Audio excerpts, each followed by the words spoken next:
That's all right. There we go. Welcome, everybody. Thank you so much for being here. I'm Christine Shoemaker. I run Shoebox Arts, and Adeola and Barrie are both of my artists, and they both have solo shows currently up at Los Angeles Art Association. If you haven't seen the shows, go see them. It's up through April 28th, and also Nancy. 26. I'm sorry. 26. 26. Oh, 26. Sorry. I don't know where I saw that from. Also Nancy, who I think she's still here. Oh, I don't see it. Where is it? Oh, there she is. She's Yes, right there. Nancy Lawrence is also has a solo show. Can't wait to see hers too. And then Gina Herrera also has a solo show. So they all look fantastic, and I've heard really, really great things. So I'm gonna see it after this weekend because then I'll be sane. Yeah. So, but I wanted to have a conversation with Adeola and Barrie, and we can have like Q&A after. I wanted to talk about putting together a solo show. And this is kind of a little more education at the beginning. And then the second part, they're each going to talk about their individual shows, the concept behind it, and so forth. So, but at first I kind of wanted to get into the nuts and bolts of a solo show.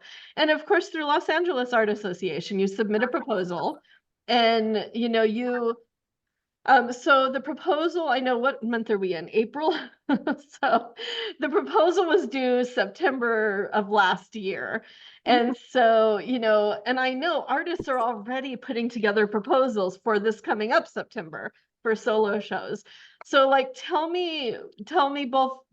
all of us about your process. Like, how long have you been thinking about your shows? Did you, because you've both been very busy also with other shows, and Barrie, you had a previous show at LAAA. And so, what was, the process of putting together your shows and, and all of that, if you, don't mind kind of, whoever wants to jump in first. Barrie, go ahead. Okay. This is actually my second show at LAAA, and I will say that I applied for shows several times before I ever got one. And honestly, the very first time I applied, I thought I had the best proposal, the best group of work, the most comprehensive everything. It was before they were doing it digitally. I made this fabulous notebook of, no, didn't get a show. Succeeded in not getting a show for several more years, but then I got one. And actually, it was interesting because I was talking to somebody about how to write a proposal, and he basically said, just keep it really, really simple and say exactly what it is that you're going to do. How many pictures you want to put up, where you want to put them, why you want, as opposed to getting into like super complicated concepts and everything else in terms of be very basic. So I was very basic and I got a show. So this time around, I did a very similar thing. I started this body of work trying to figure out exactly what it was and what I was doing with it. And I ended up thinking more about that as I wrote the proposal. And then also, again, as the show came up, things changed and the statement changed and everything changed. Also, I asked for the gallery that Adeola is in, and and I didn't get it. And I had reasons that I thought that would be the best place for me. And it turns out I was wrong. And that the space I'm in is actually much better, but it made me rethink exactly how I was going to put the show together and what was going to be in it, sort of after the fact, after I got it. So that was kind of interesting for me to have to kind of reconceptualize. I want to piggyback on what Barrie said. I've been with LA Association for about 4 years, and when it was okay for me to start applying for a solo show, the proposal, and like Barrie said, I thought I had a great proposal and everything, and then didn't get it, and keep applying and getting. And I think I went last year and just kind of ask, what does it take to get a solo show here? And one of the things was that he told me was, when you write your draft or you write your proposal, have other people read it so that other people, especially non-artists, that they can understand. If they understood it, then it's very, which is what Barrie said, plain, and it's easy, straightforward, and then you might have a better shot than trying to make it something else. And that was exactly what I did. So each time that I've submitted in the past, I've never had anyone looked at it. I just did it and thinking proud of myself that, I got it. So this time around, I actually had different people looked at it, and I'd ask them for their opinion and inputs. And when they then explained to me what part they understood and the part that they didn't understand, that I might need to reassess or revisit that area and restructure it, that's exactly what I did. Great. Great advice. Input is great. Even if it's just for proofreading things, like my husband puts commas in things that I write. It's his official job because I write and run on sentences. So it's kind of a joke between the two of us at this point. Yeah, I actually I started having people take a look at it from my residency. That's when I started to put the proposal together, because that's where I did the bulk of the work. And when I was there, we had the opportunity. They had brought in an editor, a writer, and he did a workshop with us on Zoom. And it was a 2-part workshop. And the second part was, come back with something that you wrote, and let's take a look at it. And I says, I'm not a writer. And I said, oh, wait a minute, I'm working on these things. Maybe I should go look and see what asking and, put it together. And I did, and presented it. And those artists that were there with me, the other artists at the residency, along with him, give some insight. And like, he's the writer. So it's like, yeah, I really felt what you're saying. I understood. And you might need to tweak it here and there. And I'm like, thank you very much. And I did that. It's hard for us to separate ourselves from our work. And so whether it's in writing or whether it's in the work. And so, especially writing about ourselves, it's like, I know so many people that say they can write about other people, but writing about ourselves is a totally different thing. But also that goes for, like, did either of you, or, I know you did, Adeola, but did you have feedback about your work or critique or get suggestions, and did you take them? How did that work out? Oh yeah, I did. Um, when I was fortunate that after the experience, I ended up at the residency, and I focused basically trying to get this body of work out during the residency. And at the end of the residency, we also had the open studio where we had to showcase the work and put it on the wall and tidy up the studio like you have in a solo show.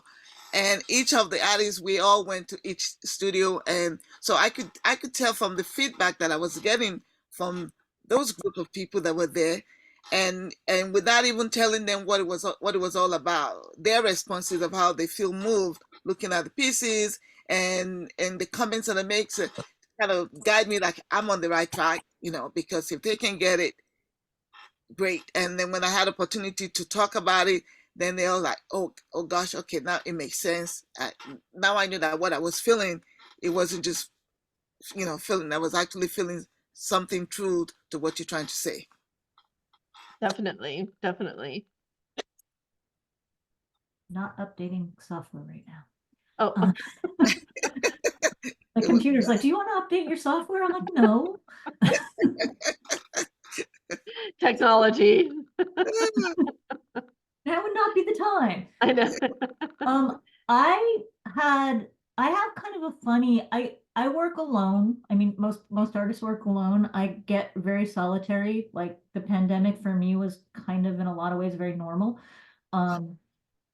I spend a ridiculous amount of time by myself, and I developed a habit, strangely, during the pandemic. I have 2 friends who are artists, who, one lives in South Pasadena and one lives in Massachusetts.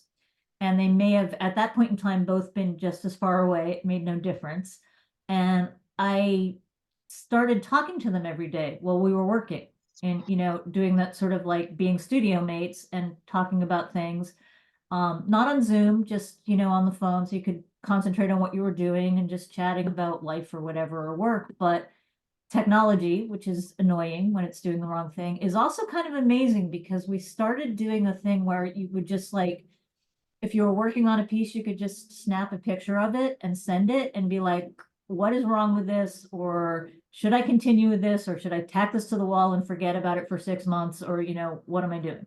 And I found that extremely helpful, having these like two kind of constant voices of, even just having somebody else's eye on your work for a while can be, in developing the whole body of work. And they had sort of a sense of what I thought I was doing, but I've been trying to talk about it because it's kind of complicated, and I get very tongue-tied when I start trying to explain things to people.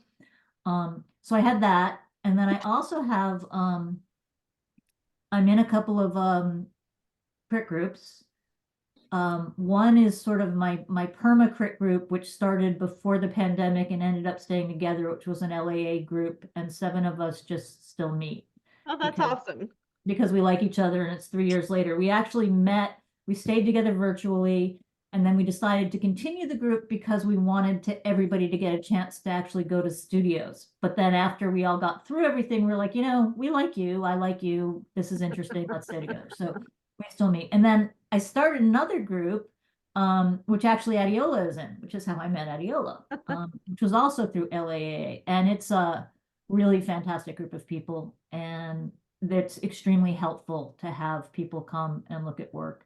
And a few other people came while I was trying to put the show together and figure out what I was doing. I just would call up people who are also artists, or whose opinions I respect about things, and they would come and talk to me. So it is really helpful. Yeah, that's great.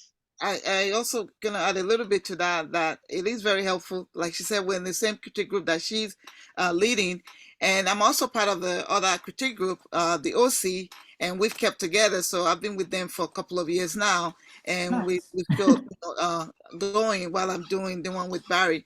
But I also have a Zoom group that we meet weekly that came out of the pandemic, and some of them are here tonight. And Yay! we meet, and I was like, "What are you doing this week? What do you have to share?" And things like that. And so when I came back from the residency, I was telling them about the body of work that I did and the proposal that I submitted and stuff like that. And afterwards, as I was working on the installation pieces, I was sharing that with them, and we were talking about it and getting feedback, and when I needed it. So that's a group. It's my Monday afternoon group that we've been meeting for almost 4 years now. And again, it's something that started out of the pandemic that we kept on. Oh, that's great. Adeola, I don't know how you do it. I don't know how many groups you're in, but you are like always meeting with somebody. You are just like this rock star, I swear. Well, I mean, the pandemic was isolating, like Barrie said, and we all needed that. You started the call and respond. I participated in every one of them, and knowing how that felt, and my Zoom group, it's where I also had a friend that used to be in California that moved to New York, so that was one of the ways for us to connect. So we see each other every week, and she's all the way in New York, and and feel like she's still here, and along with other friends that are here locally, and we get a chance to really, we help each other during that tough time of the pandemic, and uplifting each other by sharing and things like that, so we don't feel that total sense of isolation. Yeah, so I'm grateful for them, and I'm grateful for the critique group, because they're very helpful in a whole lot of things, feedback. And not only when they give you feedback, I also think the critique groups helps, because when you go to the other artists critique, you offering them insight also, and you leave that critique that day with some insight, with some knowledge, with something. It sparks that for me, coming back to the studio is like, oh, I should go back to finish this piece that I've maybe having hard time finishing and things like that. So it's very beneficial both ways until my turn comes around for them to come and see the work. And when I showed this body of work in the show, I kind of threw them off their balance to see again if they were going to get it. And they did, because I did not put the pieces together as one whole, the one that had 12, and they would just line up and they start talking as if they were looking at the old piece. And afterwards, when it was time for me to speak, I mentioned to them by giving them the postcard to look at it now. It's a puzzle, fit which one goes with where of these 12 panels that you can see how they connect. And that made me feel like the pieces has done its job. If they can still get a sense and feel it without even seeing it connected as a 12-piece panel together, then it's really each one of this is really doing their job in connecting with people's emotion. Great. We can't, I mean, we can't wait to see it when you show the work in, just a few minutes. Did either of you have any challenges in putting together the solo show and installing it and, anything like that? Installing it? Steve is amazing. I will say that. It was what? Steve Skoleski's amazing for hanging things. Steve. Yeah, Steve, yeah. I'll see Very him patient. tomorrow. He's helping I me. challenged him, so with grids. Oh, you both have grids, so Yeah. Yeah. He said, I woke up this morning hoping there would be no grids. I know. I have a couple pictures from installing that I'm going to show. It was an interesting prospect for me because my work is most of my drawings are fairly small. I get big sometimes, but they're fairly small and they're complicated and there's a lot going on in them. And it's really hard to get people to focus on kind of small things when they walk into a room and there's just a bunch of little drawings or something in it. So I wanted to do something that was going to actually draw somebody into the space, which is how I started out. And I have the things for what my proposal was in the back room, where Adeola is, and how that sort of changed. So that was kind of my challenge, was figuring out, well, okay, if I'm not doing that, then what am I doing with this to make kind of the same statement, the same feeling that I was hoping for. But it actually wasn't, once I was actually doing it, it wasn't that challenging to do it, except for the piece of stuff installing the mural that got crumpled up at 10 o'clock at night and tacked to the wall because I couldn't deal with uncrumpling it again. And I'm like, I'm going to just go make smaller circles. So. Mine wasn't so much of a challenge. When I got the acceptance that I'm in the show, then my installation idea, I had the idea because I had to write in the proposal that I was going to have some type of installation in the show. And then I need to start really nitty-gritty getting down to put that installation pieces and work and create them. The paintings are done for the wall pieces. Now is to do the installation. And that one took a lot of different, along the way, changes and not sure. And I had to sit with a piece and decide, okay, I like it this way. No, I want to change. And I went through that. And I'm very thankful that I kind of started early, because I kept telling myself that I thought I had time. Then I think I was at the one exhibition. I came on like, you better get yourself in that studio and get busy, because there's a lot of work involved in what you plan on doing. And if you don't get started, you're just going to be very sorry. And so I listened to myself and I got started with the boat.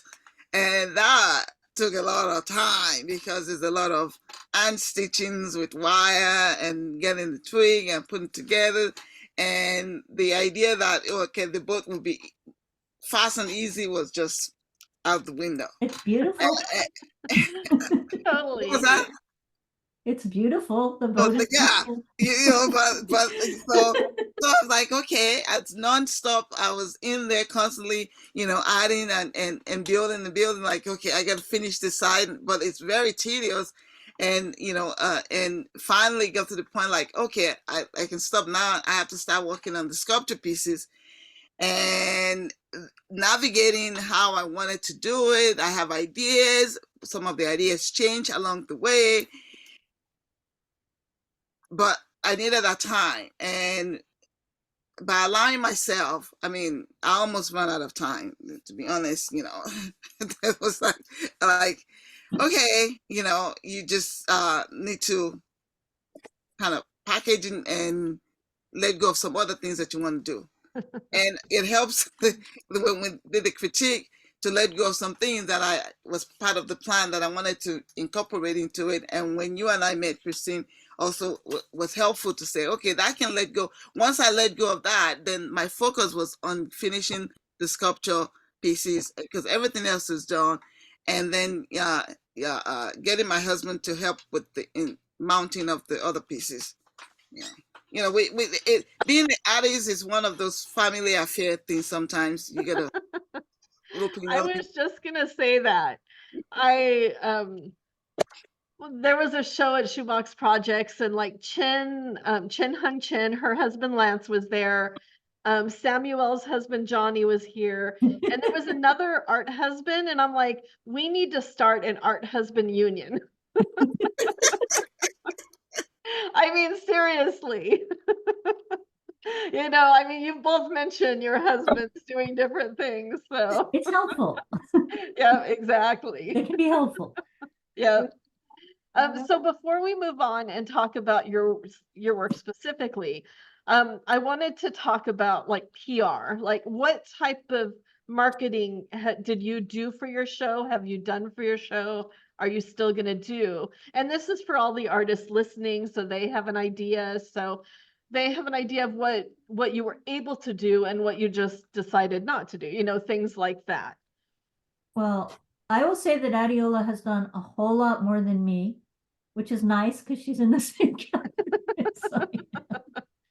I'm very bad at such things, like most artists, I suppose. I finally put together an actual mailing list and did send out save the dates and this is when it's happening and all of those sorts of things. Which is the first time I've done that properly. So I felt pretty good about that. And that was actually causing me more anxiety, I think, than actually making the show, was just figuring out how to do that and getting a mail service and all of that sort of stuff. A lot of things on Instagram generally, but I'm still bad at things like reels, getting better at stories. One day might get to reels, I don't know.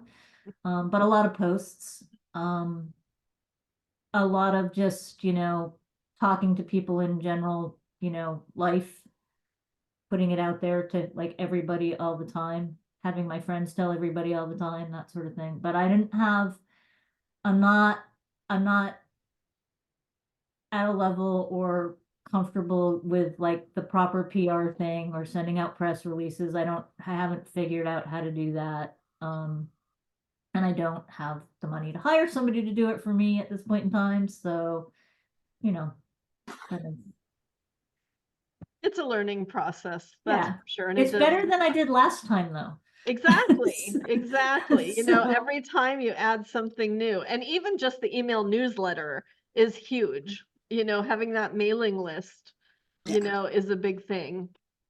Definitely. Yeah. But then I look at Adeola and she's got all of these things happening and Well, constant. Adeola, like no, no, no, no, no, no, no, no, no.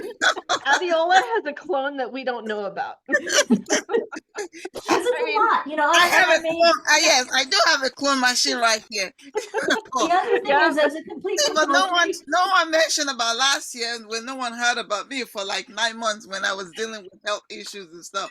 So everything, I guess people that missed me last year, they all decided to come this year, and they all wanted to have something to do with me within the same time frame, which is all within these 3 months. So which kind of created a noise.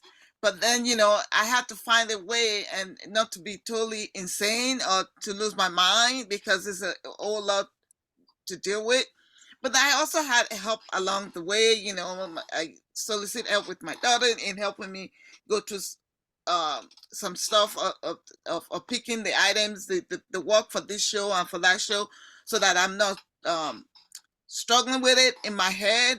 And that when I start struggling within my head, then sometimes I get where I'm more procrastinating than doing it, because I don't know what I need to do or what I should do.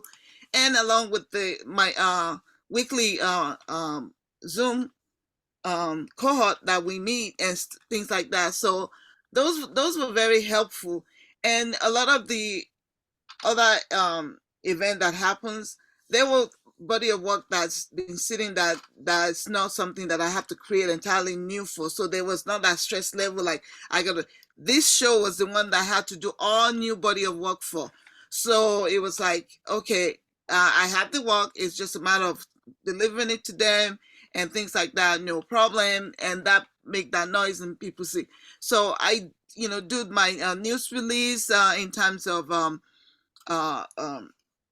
newsletter to inform my list that I have this coming up, and save the date to promote these, because I have all those other things. And I was a little bit worried, like I have too much, people will forget, like, oh gosh, here she comes again with something else.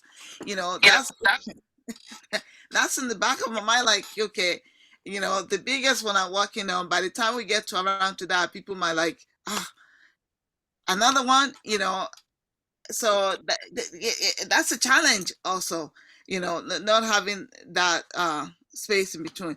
But I did a lot of with the newsletter, and then talking with Christine, it's easy to ask, and you might get yes or you might get no, but if you don't ask, the answer is no.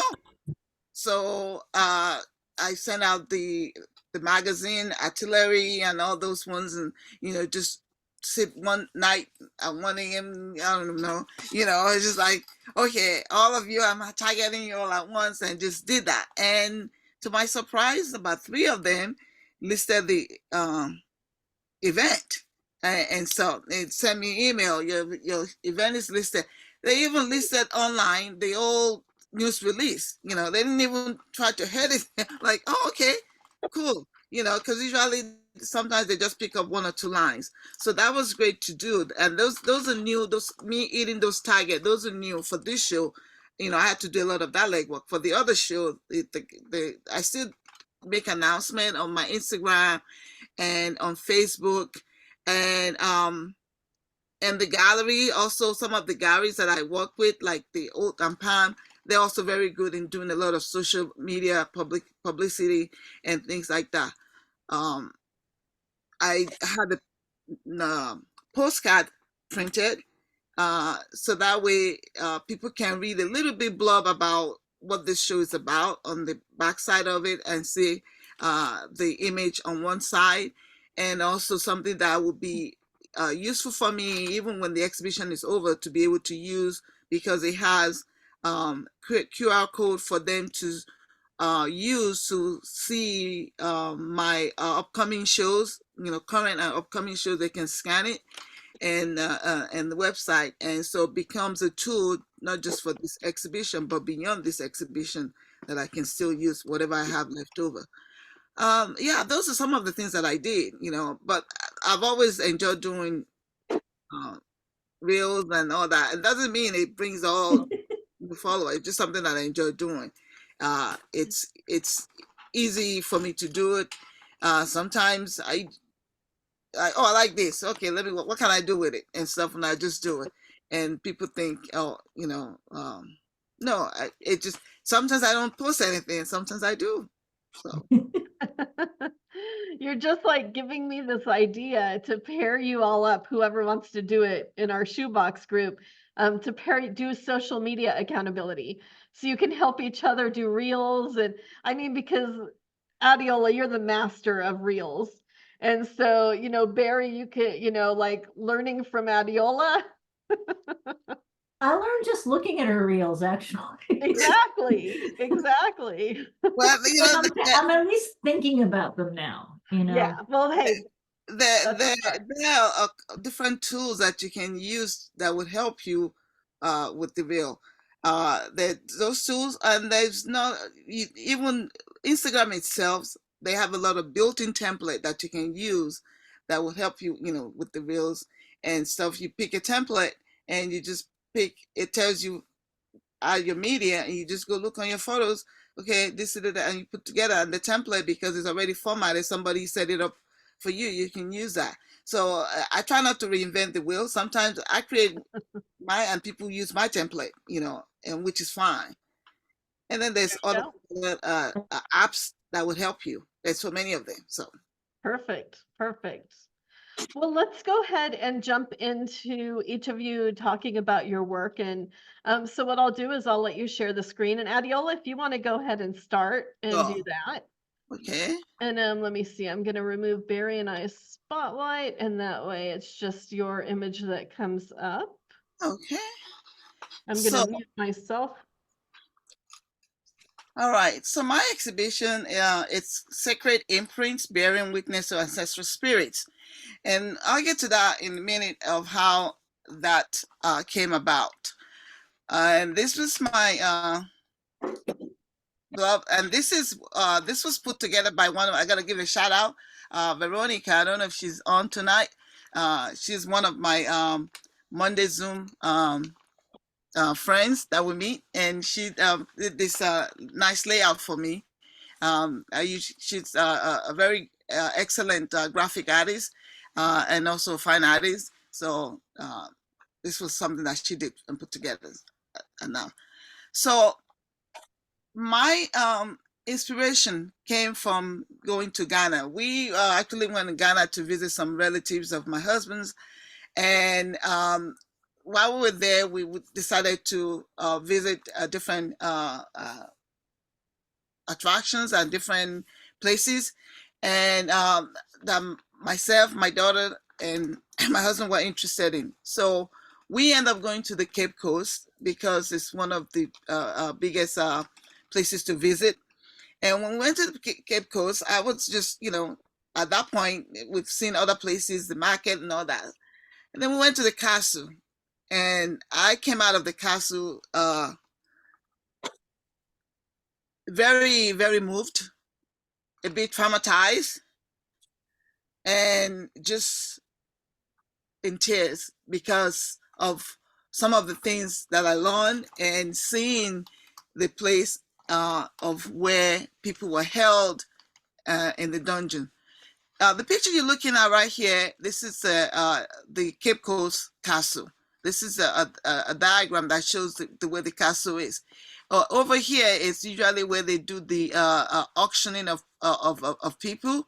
And over here, down in dungeons, is where they hold the thing. And right above the dungeons, over here is the church, where they have like a place of worship, which is right above the dungeon.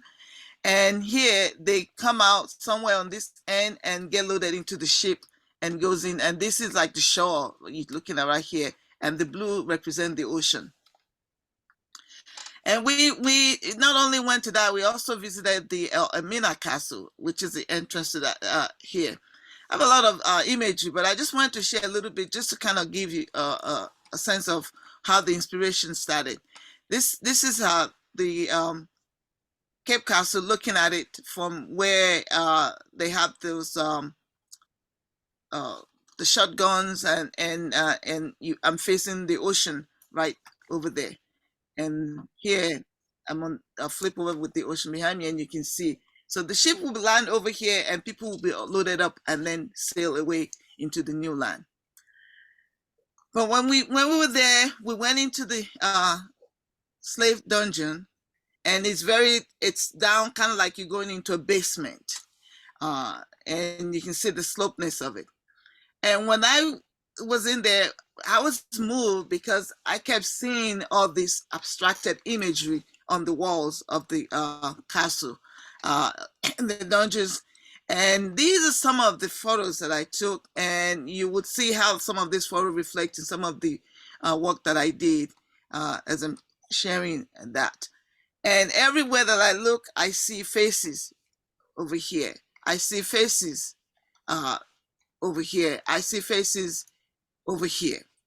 And these to me represent the faces of my ancestors, you know, because the people that went out of the Elmina and Cape Cod, they mostly were taken from West Africa, not just Ghana, but they tracked them from many of these neighboring countries, including Nigeria. So all these were very moving because you have to be in that state and being in there. And I turn around and I'm looking and I feel like I felt their spirits. I felt their presence as I turn around, as the gentleman was explaining things to us. And I could feel the movement of their spirits in that room because it's a room that many people lost their lives, the ones that didn't make it out of there to go. And then we went into this room that's called the Cell of No Return. And that cell has a very tiny door and there's no window. You go deep inside and there's no window. There's nothing there. And it's hot as hell that anyone that get put in that room, the only way they come out is remove their dead body. They don't come out alive. So that's why they call it the Cell of No Return. And on this side is the return cell, which is actually the main gate that leads into the boat where they get taken. And now they change it and give it a different name and call it the Door of Return, you know, which is not the name that it was. This is what they change it to because they want people to feel like, you know, you no longer under being held captive and people can go as they wish and they can return. And if they go away, they can come back. So right after we visited Ghana, 2 months later was when my residency was up. So when I went to my residency, I just felt like all these faces and all these spirits that I felt, they were just all in my head and I need to find a way to get them out. And I thought I would do something else at the residency. But it was a perfect place for me to be at that point because it was like 2 months after we had just visited Ghana. And so I started working on the series and using what I felt emotionally and also from the photographs that I took and keep it. Now, if most people that are aware with my work, I'm very colorful. So this is one of the first time that I really restrict my palette to very much neutral tone. And that's because when you saw those pictures and you saw all those are the colors that were in that surrounding. So I wanted to be more true to it rather than me going with my regular flamboyant colors that I usually use in my palette. So it was a little bit challenging for me because I've always gravitated towards color that I wanted to add colors to. But as I talked at it every 15 hours a day, sometimes at the residency, because it was a perfect residency, I didn't have to worry about cooking or anything. Just wake up, go eat. The food is there 3 times a day and just be in the studio. So I could be in the studio for as long as I wanted to, which allows me to really focus in the pieces that I was working on. So this was the 12 panel pieces. There were 12 panel of 11, 18 by 24 put together to form a 6 by 6 feet painting. So this is at the residency why it's on the wall. And this is a little bit pictures of some of the 3-dimensional pieces that were attached and on the pieces that you will see when you actually see them in real life. And the essence of me using these was something that I found locally in France. So didn't know what they used for. I just felt that it needed to connect and had a sense of dots because I use a lot of dot motifs in my work to before going there. So I wanted to continue with that because dot to me represent humanity and represent who we are as a person. Okay. So I mentioned earlier that during the residency, at the end of the residency, we will all clean up our studio and we all held up and have an open studio. And that was the first time I was able to see all the work together and all cleaned up pieces that were finished. And this one body of work represents influences from Elmina Castle. The other body of work represent influences from the Cape Coast Castle, because the color palette in each one of those places are a little bit different. Now, when we're talking about submission, because Christine had asked earlier at the theme, just want to reiterate that you read and you read and you read the perspectives to make sure you understood what they're asking for. Because sometimes if you give them the wrong thing and didn't quite understood, then they're just going to write it off. So make sure that you understood what they're asking for. And then do your draft. Then solicit friends. And artist friends, non-artist friends to read and reread it and then make adjustment. Then you also have to take pictures, and then making sure that you have good quality photos, package all items, say a little prepare, and then send it off and submit and wait, and hopefully it will be good, great news. But it's not always great news. Like I said, I've applied to LAA for 3 years in a row, and it's been rejected each year. So, but I didn't give up. I just kept trying. And hopefully one day, my proposer and what I'm trying to say or do will resonate with them, that they would, but I also follow some of the suggestions as well. So once I got my acceptance, then it was really to get down and start working the installations. And I wanted to create the sculptural ancestral spirits imagery, totem or santos, what I call. And then started to create, first work in their heads. I started with a group of 4. Each one, I'm a very intuitive painter, so each one really tell me how they need to be. I don't necessarily do them to be all look alike, because as I work on each, they carry different voice, even though I'm working on 4 at the same time. And it was interesting that I found these in one of my travels, and this made a very imprint on the clay when I did that, to texturize their skin, to give that the spirit feel.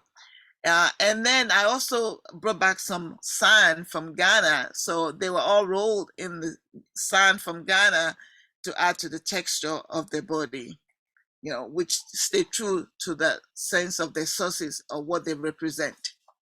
And along the way, some things that I added on, just kind of sharing those photos. And here I was adding some cowrie shells, which is very significant in that time. It's one of the things that they were using for trading, and one of the things that the people that came to enslave them brought along and tried to give the leaders, in order for the leaders to commandeer their people and sell it to them, to the white people that came. And I felt that I wanted to do the boat as a way to levitate the spirits and moving. So I went in and started collecting twigs from my trees and started to build the boat. I've never built a boat before. And I started to look around to see what it takes to build the boat. And not a whole lot, but I knew how the boat shape goes. And I just started to weave together and use wire, because I do metal smithing. So I have copper wire, and I just started to tie them together and kind of weave it and start to. And then as I was doing that, it was interesting. My neighbor decided to get rid of some of their trees. And I think it was like one of their dove palm trees. But I opened my garage, and across I saw these, and I'm like, oh, are they gonna put it in the trash container? So we went over to ask and said, oh yeah, I can have it. So I started to harvest all this out of the pan frond and cut it off and use it to form the boat, which I thought it was natural elements and using natural material and along with the twigs. So this is just sharing the process of what it takes. in doing that. I would sit down there and clean the twigs and take a lot of the sharp edges off and start to put it together. And then after the skeleton, the frame is all put together, then I started adding the palm fronds and started to tie to it to fill up to create the boat. And then comes the things of, so I did the head, now the body. And that also went through different iterations of, should I do it this way? Should I do it that way? Should I do it this way? Should I do it that way? And not sure which way. So I play around with different combination until I get the one that really spoke to me and says, this is the way that it needed to be. And so you're looking at that picture. And one of the things when you're doing installation, I have the idea in my head because someone asked me, how did you, so the idea is in my head that I wanted to do this, but then I also have to put it to place. So in my studio, I took out the cloth, which is very significant. The red cloth it's one of those natural made with indigo. It's very common natural fiber in Nigeria.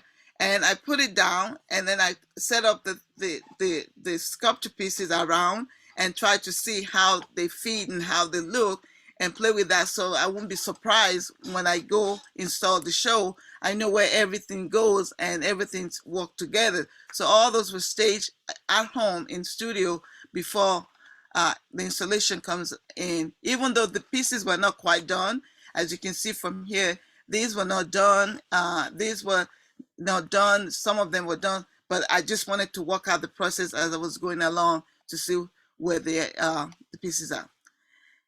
And when I finished the piece, when we finished mounting, I have not seen this piece since I left France, because when I left France, they were all I took it down and they were all disassembled and fit in the suitcase because there were 12 panels, 12 pieces that forms a 6x6. So when we finally mounted and put together the first time in the house and laid it all down, I needed to reconnect with it and just felt that I need to feel that sense of my ancestor before these pieces go out. And that's what happened. So I was laying there and really meditating and taking it all in this picture that you're looking at. Okay. And then, of course, the installations, the last thing of when you install a show is you got to adjust the light so that it shines. And Steve is up on the ladder doing that. So I couldn't while it was doing that.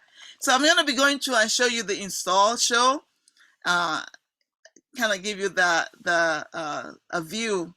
So one of the things also that's interesting in the show is you see the mask that you see here. These are my enamel masks. And I felt I didn't think of them when I was doing these. I thought about the pieces. And as I was taking this stuff out, one of the pieces was next to it. And it was like they were speaking to each other. And I said to myself, oh my God, I must have been feeling this, this sense of my ancestor, because I always do masks. But I did this series of masks. I did them in the same color tone of these paintings. And they didn't have what I thought didn't have connection, but they're connected. So they end up being in the exhibition with these, because this was masks that I did years ago. And now they are connecting to this abstracted body of work. And they were all in the same language, kind of. I don't know the best way to explain it, the right word, but so they end up having to have the same voice together. And if I didn't tell someone that it was done prior to, people thought they were done at the same time. So, and next, it's a different view from the other end. The first one you saw, the leading female, which I call that Ayoba warrior, and this is the Oba warrior on the other side. So you're looking at it from the other direction. And some of the pieces on, so each one was kind of in between a painting and the mask, and they look like they belong together. And when you walk in that room, you would think so without me even having to say anything. So here's another look of a series of that. There was a total of 25 pieces that were done when I was, and here it's the 12-piece panel all put together over here. This is the inside of the boat. Inside of the boat, it has imageries of the slaves, of how they was carried in the boat, in below the deck of the boat and tied together. And it's visible, so when you're standing, you can look in, and then you look down. When you look down, you can see over here, you can see the trunk, which is a trunk that's been uprooted, which is upside down, to metaphor for them being uprooted. And over here, it's these glasses are filled with skulls and with water, which is homage to those people that did not survive. So I want to thank you all for attending tonight, taking the time to be with us. I want to thank Christine and the Shoebox for moderating and hosting this conversation, and also for Barrie for agreeing to do this with me. And remember, the exhibition runs through the 26th, and we're having an in-person talk with all 4 of the solo artists in person on the 28th of this month at 11 at 825 La Cienega Blvd. So if you feel you moved tonight, you will be moved tenfold by seeing the exhibition in person. I promise you. I look forward to seeing you. Thank you. Thank you so much, Adeola. That was just wonderful. Let me see, let me remove the spotlight here. Oh, there we go.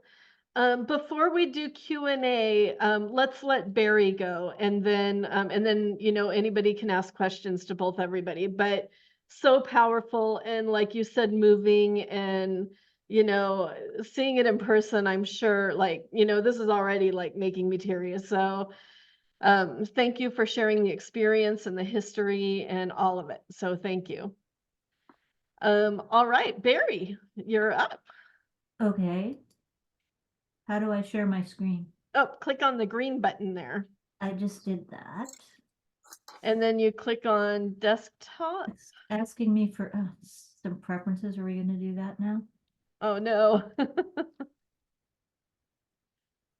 If you have a link, or do you have a sheets or PowerPoint you want to send me, and I can share my screen? It wants me to quit and reopen. I'm going to quit and reopen. I'll be right back. Okay. Technology. I hope everybody's having a good night, and definitely hearing Adeola's story, and about her work, and just the history, and seeing those photos of the slave quarters and the walls, and where your work comes from is, yeah, just so powerful. Yeah, it is. When we went, I was not I was not planning on doing an exhibition. I was not looking to do a body of work. We were just there to visit relatives. But after the visit, it was just like, wow, they were just speaking to me. They were just, it would not leave my head. And it was like, this is very deep. This is very heavy. And being an abstract painter, the faces were abstracted, but they were there. And everywhere I turned, I was just staring at them. I was just like, yeah. Yep. I was just making sure. Let's see, is Barrie back yet? I don't think so. Just seeing if she sent me anything just to check. So hopefully she'll be back in just a second. Let me see. And I guess we can answer a couple of questions while we're waiting. Did anybody have questions for Adeola? And also, it's so good to see some of you. Stevie, haven't seen you in a while, and Marta, and Maria, Monica, it's been ages. That's good. That's all. I know. Thank you, all my friends that are here. My soror sisters are here. I see Ruth, Elaine, and thank you. And I see John, Gwen. Those are my Monday and Lavinia. Okay. Yay. Sorry. And it's and all my artist friends are here. So thank you for joining us tonight. Really appreciate it. Martha and Azealia and Stevie, and you all look so tiny in here. So with the glasses, Patricia, and my niece is here. I think that's her. Yay. Go to the next page, and I don't see everyone all at once. Christine, And my sister's here. Adeola, Yes. I just wanted to congratulate you for everything that you have been doing. I've been following your work, and this year it has been wonderful. And thank you for sharing the story. It was very moving. I can only imagine how it made you feel walking through those halls or those places, because for me, just seeing the images, it was just I got so emotional. It just I cannot imagine how it was for you. And when you refer to faces and everything, I saw every one of them before you even mentioned them. And somehow, I haven't seen the show, but somehow just seeing these pictures and you refer to the spirit of the space, and it was just like it was coming through. I can feel it in my heart. And thank you for sharing this. And thank you for going through that process, which was probably also difficult to create something to share with us. Really appreciate it. Thank you. All right, Barrie is back. Sorry about that. I'm going to try again. Okay, that's good. Thank you, Azam. I couldn't get back. Oh no. Barrie, do Uh, you have a PowerPoint that you're using? I have a Oh, there you go. Yay. this. There we go. I have a this. Is it Alright. showing up right? Yeah. Yep. Okay. So I'm going to try to be really quick. Oh, take your time. It's interesting to me to hear Adeola talk about putting her show together, because it's based on, well, first of all, obviously a whole, worldview and an extremely moving experience she had in her residency, and, spirits of her ancestors and everything else. And mine, which is called, strangely, is called Ghost Bird, is not so much about ancestors, but it is about the idea of that's something that's just beyond consciousness. Could be something coming from an ancestor, could be something that you just can't quite see out of the corner of your eye, but there's a notion that there's something more than what you kind of take in with your senses. And for me, a lot of that has been going on in my work for a long time, and it's manifested in two kind of very different ways, which is this sort of abstract geometric work, and then kind of very detailed observation of natural world. And so with this body of work, I sort of started the idea that I've been trying to figure out for several years how to put the two things in one body of work and one piece of work. And that was kind of my focus in starting the show, and the work kind of built on itself. So I have a sketchbook practice that I work in a sketchbook pretty much most mornings while I'm drinking my coffee and watching Stephen Colbert and talking to my husband. And so this is just the beginning of just exploring some geometries. I used to do a lot of this when I was much younger, and I started doing a lot of it again when Donald Trump got elected. I did an entire body of work it was extremely brightly colored, and it was based on sort of grids and specific rules of how you put space together. And it kind of led me back to this thing I did from the time I was younger, which was getting very involved in sort of op art and that idea of warping time and space and showing multidimensional space that doesn't resolve nicely in a picture plane. So these are just a few of the sketches that I started with. The other thing that I did a lot of was I do a lot of hiking, and I've been recently, the past year or so, been being followed around by crows. They've been appearing a lot in my life, and I usually think that is something to pay attention to and means something. So I started taking a lot of photographs of crows on hikes and so forth. So that was another thing, and trees as well. Trees are something that I spend a lot of time working on.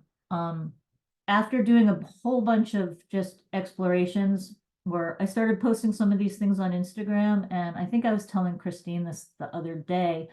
When I started posting this on Instagram, I don't know if any of you saw the Bridget Riley show that was up at the Hammer Museum, but last year she had a show there. There was a show of her work that was her drawings that preceded her paintings. And it was really interesting to me because I had not seen the show. I was actually not familiar with her work at all. I was familiar with other op art kind of people, but not her.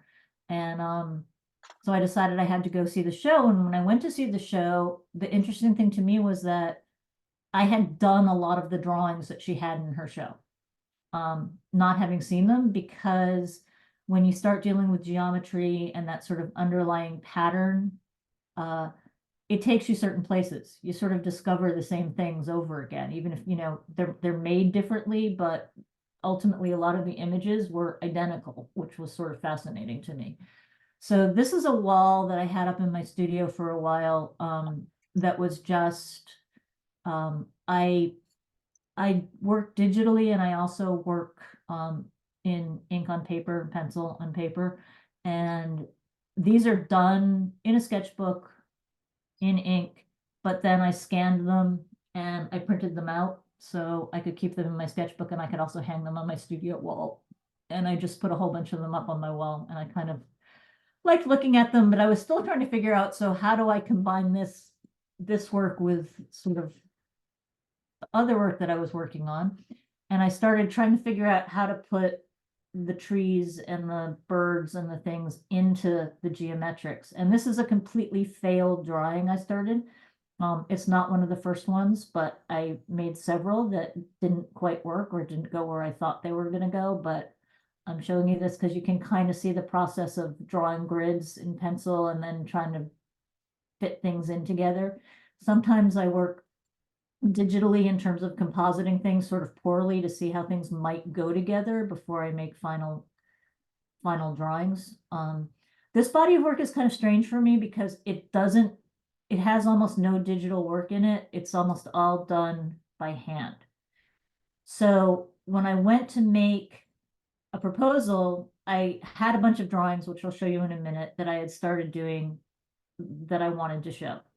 And I was showing them those, but like I said, they're sort of small drawings, and I was afraid they needed space around them to look at them, but I was afraid that they'd get lost and not be compelling enough from a distance for people to want to go in and look at them. So I decided that I was going to do this thing where I wanted to make kind of a collage wall almost. It wasn't going to look exactly like this, but the idea was to take all of these sketches of birds, of trees, of all the geometrics, and make a collage out of them on the back wall of the gallery in the back room, which was basically, this is the dimensions of that wall.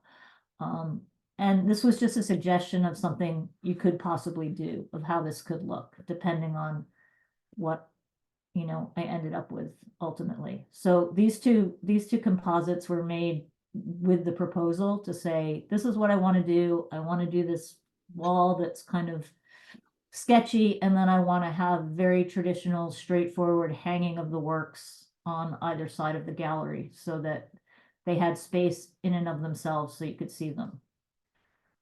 These are a couple drawings in progress that actually turned into drawings, and you can see I worked from my photos of crows that I've taken. I worked from photos and sketches of trees, and these are two pieces that ended up in the show that very early on in the process of making them.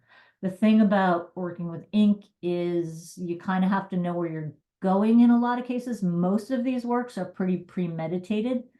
Once I have an idea, they're experimental in terms of making the elements, but in putting them together, they're much less experimental because I need to know where the white spaces are and stuff before I mark in them, because you can't go back. It's not like in painting where you can go back and forth or whatever. You can digitally, but you can't when you're working not digitally. So the other thing that happened in this body of work, for some reason, I decided to use a really limited palette, and it started with just black and white. And then I kind of started adding a little bit of the neutral colors, the tans and the browns into the mix. And at some point I decided it needed a little bit more, and I started using this blue, it's actually an actual pen. The color is that color, and they discontinued it on me. And I go through a lot of ink, and so I kind of panicked because I was trying to find something that was going to be similar in color so I could finish this body of drawings, and I ended up buying a whole ton of these things on eBay and someplace else because I couldn't get them anywhere else, and I ended up with enough to finish the work, but I may never get to have this color again, which was one of my favorites. So that was a bit of a challenge. So these are all not the same size, but the thing that happened with this body of work as well is because they were based on sketches that were fairly close to a 6x8 format, all of the pieces ended up being really regular in that sense. They were all based on 6x8. Some of them were 6x8. Some of them were 12x16. Some of them were 9x12. I don't know exactly why I ended up doing that, except that I seem to work really well in series of things when I have limited options. Like if I can do whatever I want, however I want, I frequently get lost in having too many places I could go with something. So I do like to give myself some restrictions. So in this case, it was the palette and the subject matter and the proportions, although not exactly the size on these images. One thing that's interesting is when I draw digitally the same way that I draw with pen and ink. I draw on a tablet and I draw on iPad, and it's a very similar process, except that there's a lot more drawing digitally. You can go back and forth a lot more. It's a lot more forgiving. So yeah, so I made a bunch of drawings and I kept making drawings. And the thing is, I don't generally know when I'm working on a bunch of work exactly. I start thinking like, how many of these am I going to make? What am I going to make of them? What do I want to do? And how are they going to be presented? Will they be matted? Will they not be matted? How's the framing going to work? You know, which is part of actually putting it together as a whole show. And I'm very bad at getting work done in advance. And I used to actually work in a museum framing things. So I am fortunate in that I can frame my own work. I don't generally, I have somebody make the frames for me. I use an online place that's called Metro Frame that makes really beautiful frames. And but that way I can keep framing things up to the day of the exhibit rather than having to give them to a framer 2 months in advance so that you know that the work's going to be there on time. So that's one thing. These are the two types of frames I ended up using. They actually match closer than my photos of them do.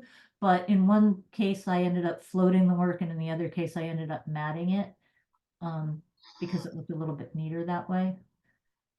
And when it came time to actually do the work, as I said, I ended up in the front gallery, and I knew that I was going to hang a bunch of these pieces, these separate drawings in the gallery.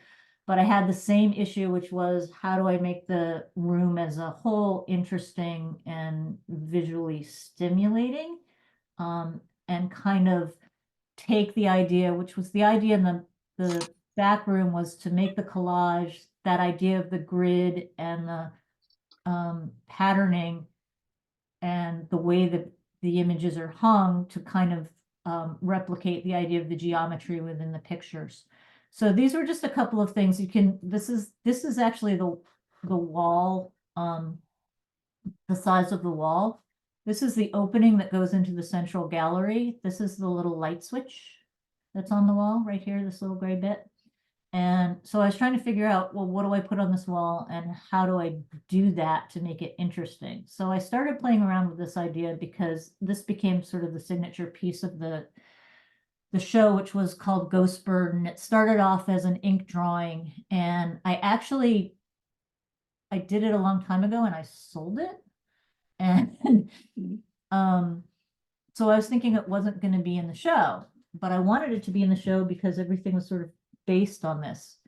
So I decided to redo it as a digital drawing on top of, I did a scan of the ink drawing and I elaborated on the drawing. So it's actually got a lot more, it's a lot more complicated, although it looks very similar to the original drawing. And then the original drawing ended up in the show anyway. But this enabled me to blow it up really large. The ink drawings themselves, if you blew up just that to this size, they get kind of very crumbly looking, kind of chunky looking. But these are some ideas. This was an idea, a different idea for what to do next to the door. This is the side of the door. And then I was going to hang a bunch of pictures on the other side. This is open because I was thinking about hanging some pictures here, possibly hanging some pictures here, ghosting this all back, putting a print on this. It was none of it was quite what I wanted it to be. And this is me being very specific about how I want to hang things in my head when I'm doing the how many pieces can I put on the wall, basically. What am I making? Do I have the right number of pieces? Those are the size of the two walls I had to put pictures on. So played around with that, how they would, the bottom one, which are the larger drawings, actually started out as 6 across and just 1 level, but I ended up making a lot more of them. So that changed, and you'll see in the final installation how that changed. I also had this idea of, these were digital drawings of crows I did, and this was sort of a more minimalist version of combining them with geometry. And it turned out that there was absolutely no place to put this in the show, so it got left out, but I ended up using the crow drawings in a different way. And to make the mural that I ultimately ended up putting up, I did it. The drawing on the left is the digital drawing, the Ghost Bird digital drawing, which I flipped in the middle and then ghosted out the right side and to cover the entire wall. And this down here is my plan of how I printed it. And this is actually some of the pieces that were printed. So I cut the whole thing up into circles, and I kept having to do this on the piece that I had laid out that was the actual size, so I could see what had been covered and what hadn't been covered. And I made all of these things and I cut them all out, and then I couldn't figure out how to put them back together again. So it was kind of a puzzle. So the entire back wall, this is the right side and this is the left side, is made up of these circles. And because I got a lot of advice from a lot of different people about how I should go about making a mural and what to do. And the walls in this gallery are very rough. They're bumpy. They're not particularly square. And I was afraid that if I put something up that was square or that worked like wallpaper or something along those lines, that it would look gritty and it would compete with the images in a way that would be very unpleasant. But since this work and a lot of my works have a lot of circles in them, my friend suggested that maybe I should put it together as circles and overlapping circles, which is what I ended up doing. And I found this really lovely material. It's called Phototech, sort of by accident, that prints really beautifully. And I have a large format printer at home, so I made all of these prints myself. And then I installed them all one night. This is me with my ladder by myself in the gallery in the middle of the night, sticking circles on the wall, which was very surreal and kind of strange. But also kind of fun, except to when I got to this space over here and I told you there was the one piece that just refused to go on the wall in any way, shape, or fashion. And I finally gave up and went home. And then I got my friend to come and help me the next day, which kind of made more sense. This is my friend Tessa, and she was the one who actually suggested circles. She's also an artist, and this is us figuring out the very edges of everything where things didn't quite fit right and adding the pieces to completely cover the wall in a nice, neat way. That's what's happening over here. I also made prints, because I'm obsessive, of the drawings basically in the size of what the mat would be in the frame. So I could stick them all on the wall, but I ran out of ink in the middle of doing it. So I ended up with just using cardboards for some of the things and the actual prints of these things. These are not the actual drawings. These are prints of the drawings.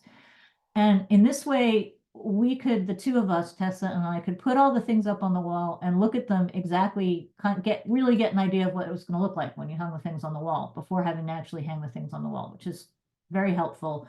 And, you know, tells you this piece should go here, that piece should go there. But also, I want these things to be 3 inches apart, and I want them to be 1.5 inches top to bottom, and it's going to matter because this is the way, you know, how you're seeing something. So I did all of this, and I didn't do it super accurately. And then Steve came in, and he's like, so you have to take it all down, and I have to do it all over again. And I'm like, yeah. But I made little notes and it got pretty much done exactly the way I wanted it to be. So you can see the picture sitting on the floor. These are the ones that ended up in these spaces, which was the cardboard that I had tacked between the frames. So this is the show, finally. When you come in from the gallery, you come in the door to the left and you don't see this wall initially, but this is the wall that's going to be on your left. And these are all drawings. Ink drawings, and I didn't want, the gallery puts labels on everything. If you have them do it for you, they want to put a label under each particular picture or whatever, and I really didn't want to do that because visually the grid work and stuff, that was part of the whole visual impact, was to have it be clean and empty. So I made tiny little numbers and I made my own like labels on the left that you could refer to. This is that corner when you come in, and the other corner. And this is what happened with the crows. I ended up just making little crows and sticking them around the gallery because that's what crows do. And one actually came when we were setting it up. It came and hung out with us in the breezeway. So that's a view of the left corner and a view of the right corner. And this is in the middle is the same door. That goes into the central gallery, and you can see Adeola's work in the very far back on the left side. As well as Nancy's in the middle there too. And Nancy's in the middle, yes, and this is Nancy's work too, which is awesome, and you should come see it. But but this was the final mural wall that I ended up. So when you walk into the gallery, this is kind of what you see. And These drawings on the right ended up being a nod to the idea of that collage wall that I liked so much, of just the geometric pieces. I decided two things. One, the drawings take a really long time for me to make, so they tend to be fairly expensive to sell. And I wanted something that was going to be a little bit less expensive to sell, that was a little bit simpler to make. So I ended up doing some of these geometrics, and they sort of became the stand-in for the for that idea, for the sketches, for everything else. And so those pieces ended up sort of becoming one piece, although they're available separately, which became, I titled them, actually, when I posted them on Instagram, I said 16 thoughts about how to structure a universe. And that's sort of what that became. And then when I put them up, I decided that's where the birds should go. And these little guys down here are talking to each other. Those little birds are down in the bottom left-hand corner of this. And this is the other wall that is, these are the larger drawings. And that's pretty much it, except for that's that wall. And I also, and I'm still making these. I'm gonna stop sharing for a second. So I made a box, which is an origami box, handmade origami box that has all 16 of the prints in it. It's showing this very well, but and it's hand folded, and it's actually made out of 8 different prints, 8 of the same print of number 6, that then when it's folded together, the 8 sheets of paper make this lovely pattern, which kind of continues on the whole thing. So that was also an option of something to do, because I wanted something that people could get that was not as much of a commitment. So Do you have any left? I do. Ooh, we'll talk. I have a few of them left, but so yeah, so that's pretty much everything I did. The idea was to make the room look like the drawings, and I think that I was kind of successful in doing that, and to give you the sort of same sort of feeling that the drawings were giving, but on a larger scale and a more immediate read. So. Well, yeah, wow. There we go. I think hopefully everybody can see everybody again. Thank you so much, Barrie. Both of you, like, from start to finish, from, the background information, I wish I would have seen the Bridget Riley show. I love her work, and I can't wait to see your show too. Of course, I've always loved your work, and I saw the colorful work here at the brewery. I remember that, and that was like the first time I had seen you in a while, and I love that direction where you were going. And so Yeah, where you've come, yeah, amazing. That was my I'm dealing with Donald Trump being president work. Yeah, yeah. Are there any questions for Adeola and Barrie?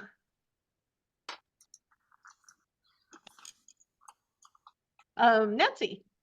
I would just like to say this is really great for me, because even though I was between the two of you in the show, I didn't really get a chance to ask too much about your work, because it was so crazy that day. So so this is great. Wonderful. Congratulations to both of you. And to you. And to you Very too. interesting listening to your about your processes. So thank you. Yay. Azam.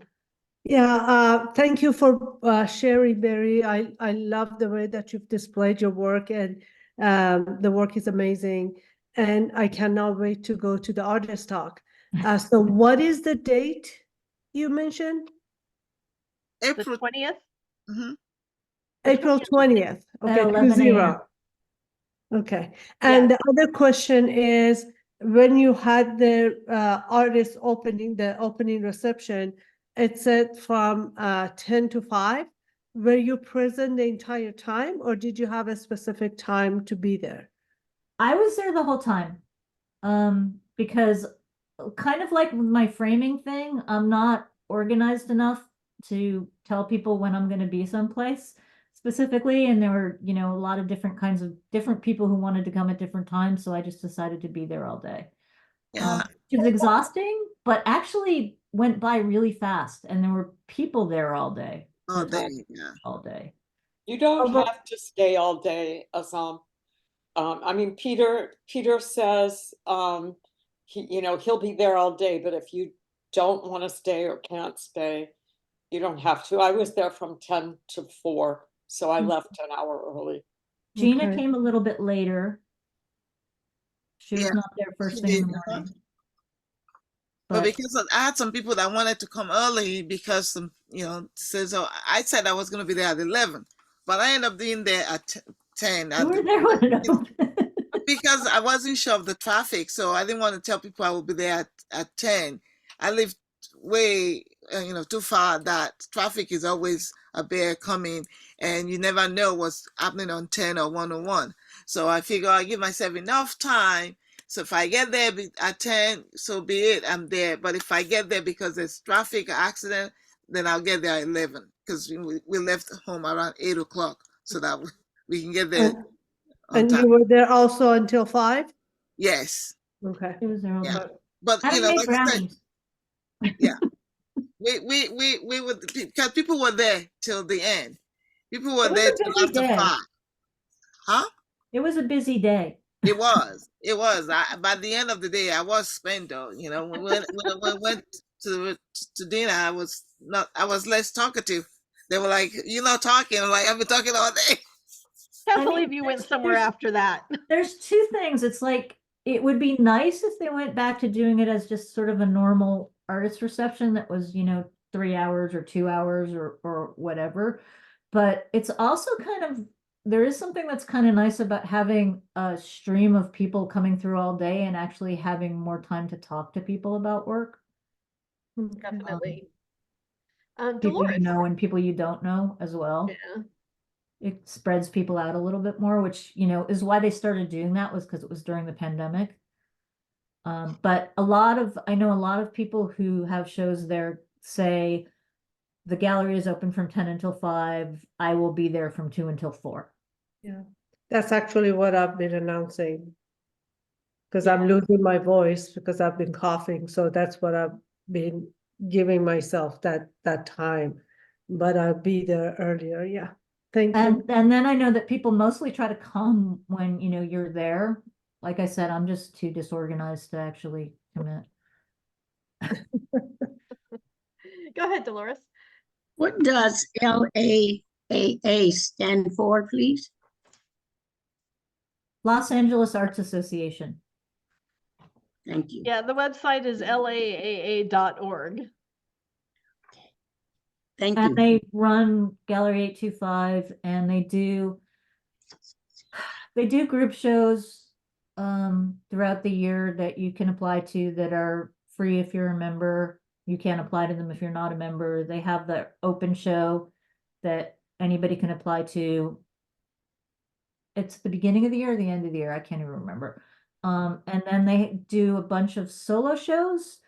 I think they do about 17 solo shows a year.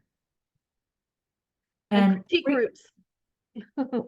Oh, and the best thing, actually, I will say this, Yep. and I will plug this for LAAA. The best thing about the Los Angeles Arts Association, as far as I'm concerned, is actually just the critique groups. And Yep. they put together these critique groups, which are strangely based on just the geography of where you live in the city. And you get a group of people who are also members, but they could be very random in terms of how much experience they have or don't have, and what their media is. And sometimes the groups are really amazing and sometimes they're not. So I'm going to say they go both ways depending on who you end up with, and it's a little bit of a crapshoot. But I've gotten to know so many cool people through them that That's how we met. wild. Yeah, like Adeola. And also just, it's really fascinating. I don't know if you're not used to talking about your work or talking about other people's work or things like that. It's really interesting to hear other people talk about other people's work. And in some cases, it's really interesting to hear people. One of the things that I find really fascinating is, particularly if I don't particularly like somebody's work, who I'm in a crit group with, which happens, you know, you don't like everybody's work. Sometimes you understand like why this might be good work, but it's not for you or whatever. It's fascinating to hear what other people have to say about it. And it gives you new insights on how you're looking at all different kinds of work, which is, I find very helpful for your own work as well as just for enjoying other people's work. Mm-hmm. Definitely. Yep. Bye. We've been a long time. Thank you so much. Let's go ahead and wrap it up. One last question, if there's anybody else that had a question out there. I don't want to leave anybody out. Hi, I have a question. Sure. So yes, this is your niece. So I want to ask, what do you think our ancestors would say if they saw your work? They would say, you've done good. And keep bringing it to light, because what they went through, what happened, it's still going on today in a different form, in a different fashion. And it's all about connecting it with the contemporary world, which we are. And it's like you don't want to forget your past, because it creates the pathway to your future. Beautiful. Thank you. And isn't that exactly why we're artists? To use our voices to enact change, to challenge ideas, to share stories, and to keep everything out there. So thank you, Adeola. That's so beautiful. And that's the perfect way to end. So thank you, everybody, so much for being here. Please, please, please go see their shows. Adeola, Barrie, Nancy, and Gina, all four amazing shows at Los Angeles Art Association. Excuse me. On view through April 26th with the Artist Talk, April 20th at 11 a.m. I think that's right. And it's by appointment, so you have to call ahead. Yeah. Unfortunately. Or if you I will want. be there this Thursday afternoon if somebody wants to come. I wish. Oh, you can. Another day. Yeah, I know. I'll see you You'll later. be busy. You can, message me if you want to. Then we can arrange to take a group. Yeah, Up there. same with me. You can DM me on Instagram if you want to personal walkthrough. I've been going over a lot, so. Barrie, what do you mean? Who do we call to confirm that we're going? You call the gallery. If you look at the gallery's website, you have to call Gallery number. Peter.